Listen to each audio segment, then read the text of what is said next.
Tunahitaji kumwona Yesu, lakini huna hela. Unatamani kumtumikia, huna hela. Maisha yamekupiga, hata chakula ni shida.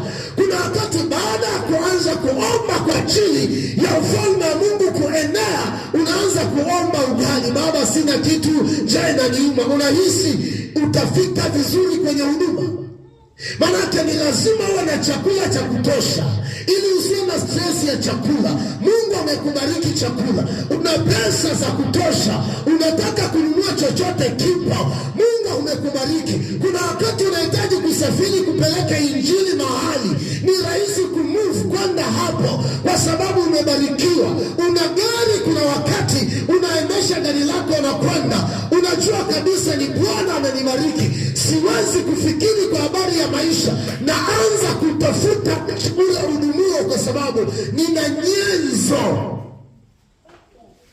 Sikiliza nikwambie, hata watu ukiwakuta kwenye maombi, masikini na tajiri, maombi yao ni tofauti. Fuatilia kipindi kile unamiliki baiskeli, umiliki pikipiki, ulikuwa unaombaje? Fuatilia. Yani kachini, kumbuka wakati fulani ulikuwa na hicho kitu. Wakati ulikuwa huna biashara ya genge, kipindi kile ulikuwa unaombaje? Na leo na biashara unaomba